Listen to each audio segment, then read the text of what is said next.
Baik, perkenalkan nama saya Junarto Kurniawan, saya dari siswa Continuation B9. Kali ini saya akan melakukan proyek terkait dengan blok recommender system, yaitu anime recommender system. Di sini saya akan membahas secara 3 besaran, yaitu introduction atau background terkait proyek, yang kedua yaitu analisis, dan ketiga itu hasil atau conclusion. Nah, untuk problemnya sendiri yaitu yang pertama, banyaknya anime, baik judul maupun genre yang banyak tersedia dalam layanan OTT. Namun perlu diingat bahwa user itu mempunyai keterbatasan waktu untuk memilih anime mana yang cocok dengan mereka. Nah, itu kan dari problem itu ditemukanlah sebuah solusi, yaitu menggunakan atau memberikan rekomendasi yang tepat bagi user. Nah, pilihan rekomendasi yang tepat tersebut dapat memberikan kenyamanan dan kemudahan bagi user untuk menonton anime, sehingga dapat meningkatkan engagement user terhadap layanan OTT tersebut. Nah, dan pada akhirnya akan kembali lagi ke bisnis dari OTT tersebut, yaitu untuk meningkatkan revenue dari suatu perusahaan. Nah, salah satu metode recommender system yang akan nanti kita gunakan adalah yaitu item based dari collaborative filtering. Nah, sebagai contoh, user A atau anime your name itu telah di rating oleh user A dan B. Namun anime your name ini punya kemiripan dengan anime Weathering with You.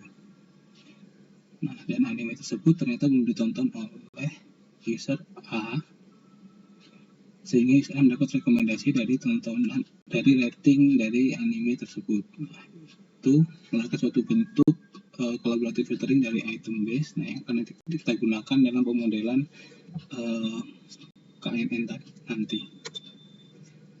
Nah, analisisnya, nah ini berikut waktu analisis dari recommender system, yaitu yang pertama problem definition. Tadi kita memberikan problem atau background terkait bisnis yang akan kita selesaikan, dan kita akan memberikan metode atau solusi yang akan kita gunakan untuk analisis. Selanjutnya itu menggunakan data gathering. Nah, ini kita akan melihat juga terkait dengan duplicate dan value check-nya.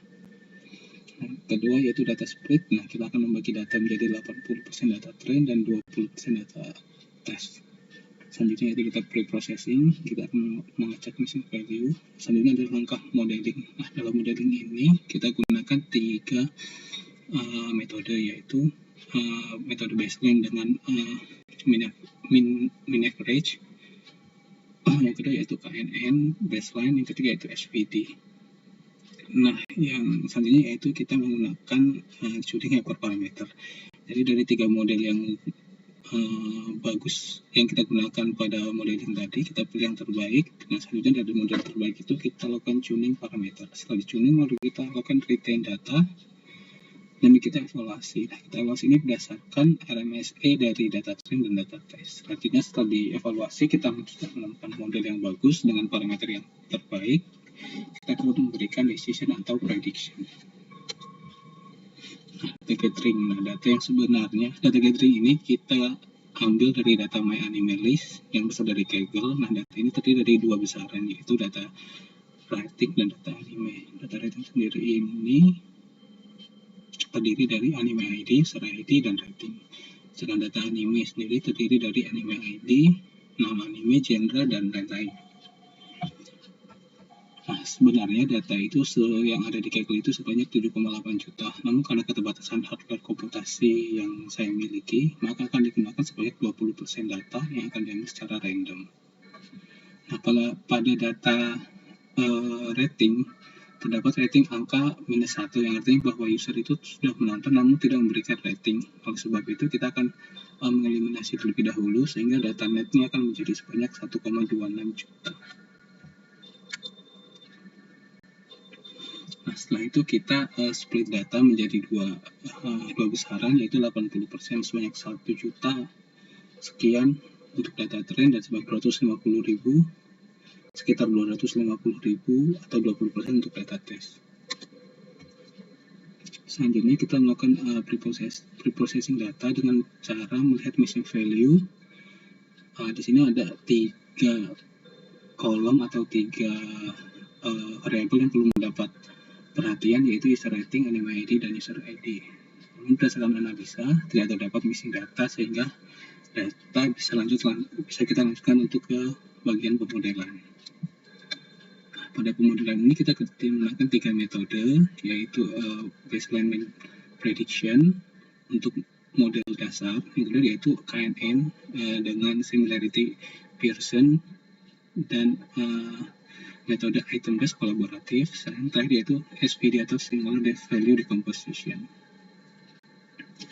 Nah, dari hasil itu menghasilkan 3 RMSE masing-masing, di mana RMSE paling kecil yaitu di model SPD. Nah, berdasarkan hasil RMSE tersebut, maka selanjutnya kita lakukan parameter tuning pada model SPD untuk memperoleh hasil yang optimal.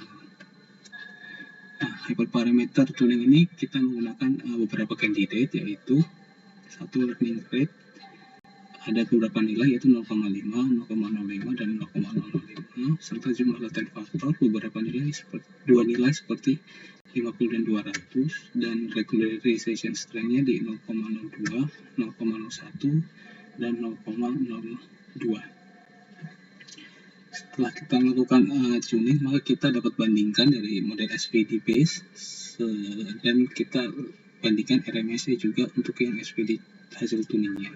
Diketahui bahwa RMSE dari model SPD hasil tuning memiliki RMSE lebih baik daripada SPD yang awal, sehingga nanti kita hasilkan base parameter dari SPD hasil tuning, yaitu di learning rate 0,05, latent faktornya di 200, dan regularization-nya di 0,2. Nah, nanti model ini dengan base parameter ini kita akan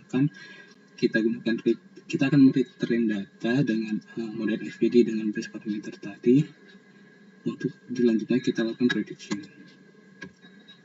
Nah, setelah kita retrain data tersebut, kita lakukan evaluasi dan diketahui bahwa dari model SPD hasil tuning itu, baik data train maupun data test, memiliki RMSE yang cukup similar atau tidak terlalu jauh, sehingga dapat kita lanjutkan untuk prediction. Nah, jadi decision yang kita gunakan yaitu berdasarkan model RMSE, maka model menghasilkan prediksitas yang baik, sehingga dapat digunakan untuk prediksi user. Nah, untuk memprediksi user itu, langkah awal yaitu mencari data rated anime untuk user yang dipilih. Setelah itu membuat prediksi dengan estimator dari model yang terbaik dan membuat prediksi ratingnya. Nah, ini hasil dari predicted rating dapat dilihat di kolom terakhir. Nah, selanjutnya kita tambahkan tadi keterangan dari dataset yang anime berupa nama dan gender, kita tambahkan ke data rating yang sudah memiliki nilai prediksi tadi. Nah, dari tabel kedua tersebut kita dapat meratio, misalnya kita ingin menampilkan 5 besar anime yang cocok untuk user 100 gitu. Nah, setelah kita masukkan ke program Python dengan model yang telah kita buat tadi, dihasilkan sebagai berikut, bahwa untuk yang user 100 ini terdapat 5 anime yang cocok dengan dominasi genre di komedi, action, sama drama. Nah, jadi konklusinya adalah berdasarkan perbandingan dari 3 model pada qualitative filtering tadi menghasilkan model SPD yang punya nilai RMSE yang terkecil. Selain itu, dengan menggunakan model SPD yang telah dicuning tadi juga menghasilkan nilai yang kecil. Namun ada beberapa hal yang perlu diperhatikan, bahwa SPD memerlukan review user untuk dapat menentukan rekomendasi, sehingga hal ini tidak terlalu fit untuk user yang baru. Selain itu, model ini dapat dijadikan apabila ingin memaintain user dan dapat memberikan potensi apabila user mereview dengan aktual dan akurat. Dan rekomendasi selanjutnya yaitu dengan hardware yang cukup memadai dapat dilakukan pemodelan pada total 7,8 juta data set tadi dengan berbagai variasi hyperparameter, sehingga dapat menghasilkan hasil pemodelan dengan parameter yang lebih baik. Sekian presentasi terkait dengan recommender system. Atas perhatiannya saya ucapkan terima kasih.